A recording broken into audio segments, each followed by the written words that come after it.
ආයුබෝවන් රෝහස YouTube channel එකට ඔයාලව ආදරයෙන් පිළිගන්නවා.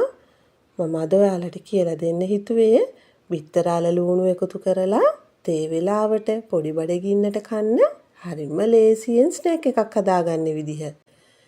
මේක හරිම ඉක්මනින් රසයට හදාගන්න පුළුවන්.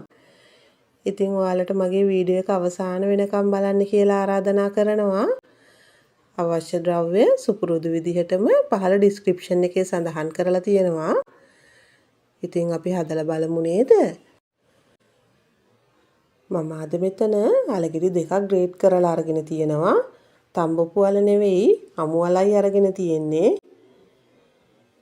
ඒ වගේම ලුණු ගෙඩියකුත් හීනියට කපාගෙන අරගෙන තියෙනවා. බිත්තර දෙකක් අරන් තියෙනවා. ලුණු කුඩු තේ හැඳි 1යි, ගම්මිරිස් කුඩු තේ හැඳි 1යි, කොත්තමල්ලි කුඩු තේ හැඳි භාගයයි, ගරම් මසාලා කුඩු තේ හැඳි 1කුයි අරගෙන තියෙනවා. ඔයාලට කොත්තමල්ලි කුඩු, ගරම් මසාලා නැත්නම් 3-5 කුඩු තේ හැඳි භාගයක් විතර දාගන්න. ඒ වගේම ගම්මිරිස් කුඩු තේ හැඳි භාගයකුත් දාගන්න. ගරම් මසාලා, කොත්තමල්ලි කුඩු වගේ දේවල් සුපර් මාකට් වල ගන්න තියෙනවා. ඒවා මේ වගේ කෑම වලට දාගත්තාම රස වැඩි කරගන්න පුළුවන්. ඉඟුරු සුදු ලුණු පේස්ට් එකෙන් මේ සැඳි එකක් අරගෙන තියෙනවා. අවු මිරිස් කරල් දෙකක් කපාගෙන අරගෙන තියෙනවා. කොත්තමල්ලි කොළ ටිකකුත් කපලා අරගෙන තියෙනවා. කොත්තමල්ලි කොළ අවශ්‍යම නැහැ. ඔයාලා ළඟ තියෙනවා නම් දාගන්න. හැබැයි කොත්තමල්ලි කොළ දැන් පොළවල් වලත් ගන්න තියෙනවා. මේ කෑමකට කොත්තමල්ලි කොළ දාගන්න තියෙනවා නම් හොඳ රසක් එනවා. නැති වුණත් ප්‍රශ්නයක් නැහැ. ඒ වගේම පාන් පිටි මේ සැඳි 3කුත් අරගෙන තියෙනවා. මුලින්ම මම භාජනයක් අරගෙන ඒකට අල ටික දාගන්නවා.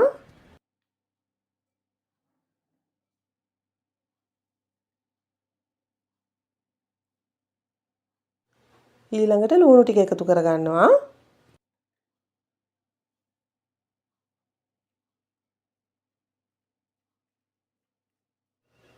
දැන් බිත්තර දෙකත් එකතු කරගන්නවා.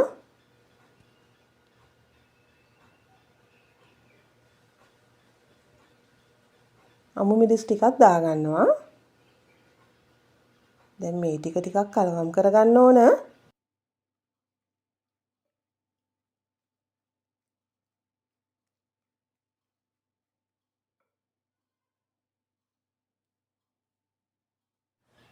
ඊළඟට ඉඟුරු සුදු ලුණු පේස්ට් එක දාගන්නවා. ලුණු කුඩු ටිකක් දාගන්නවා. මිරිස් කුඩු ටික,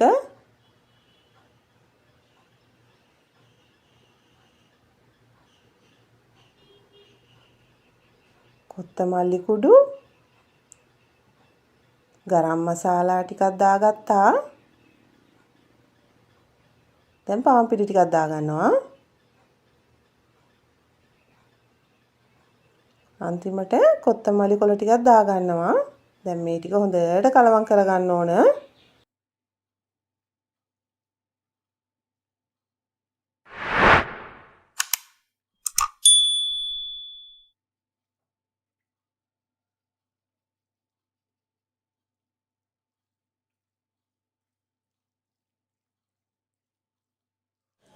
ඔයාලා මේක කලවම් කරලා ගොඩාක් වෙලා තියාගන්න එපා. කලවම් කරලා ඉවර වෙච්ච ගමන්ම මේක බෙද ගන්න ඕන.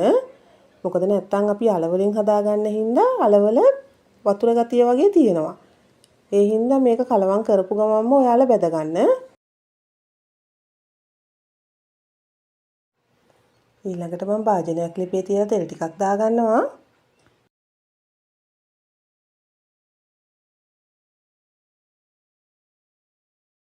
තෙල් ටික රත් වෙනකොට අපි හදාගත්ත මිශ්‍රණයෙන් හැන්දකට ටිකක් අරගෙන මේ විදිහට දාගන්න ඕන.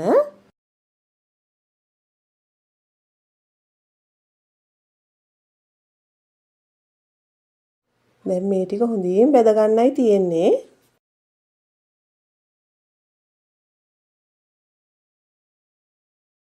ඊළඟට මම මේ විදිහට අනිත් පැත්ත හරව ගන්නවා.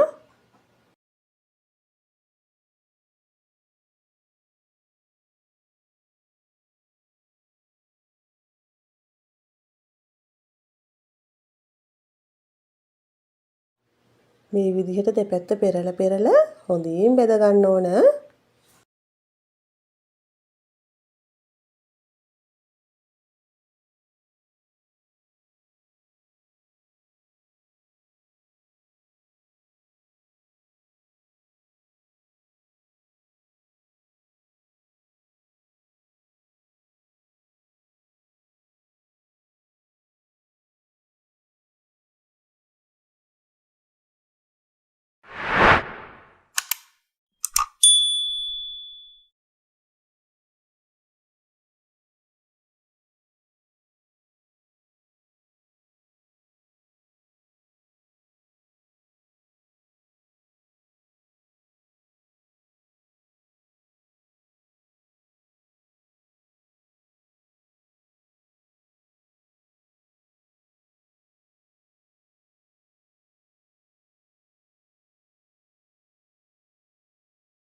මේ ගානට ආවට පස්සේ මම මේක තෙලෙන් අයින් කරගන්නවා. ඔයාලා මේ විදිහට ඔක්කොම ටික බෙදගන්න.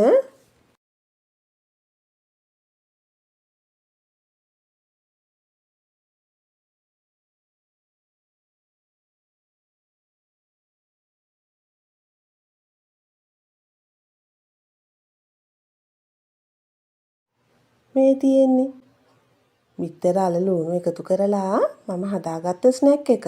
ඒක හරිම ඉක්මනින් හදාගත්ත ඔයාලා දැක්ක නේද? ඉතින් ඔයාලත් හදලා බලලා රස කොහොමද කියලා මට කමෙන්ට් එකකින් කියන්නකෝ. මගේ වීඩියෝ එක හොඳයි නම් ලයික් එකක් දාලා යාළුවන්ටත් බලන්න ෂෙයා කරන්න. ඔයා මගේ channel එකට අලුතින් එකතු වුණු කෙනෙක් නම් මාව subscribe කරන්නත් අමතක කරන්න එපා. මගේ වීඩියෝ එක බලපු ඔයාලට ගොඩාක් ස්තුතියි. තවත් මේ වගේ වීඩියෝ එකකින් අපි නැවත හමු වෙමු.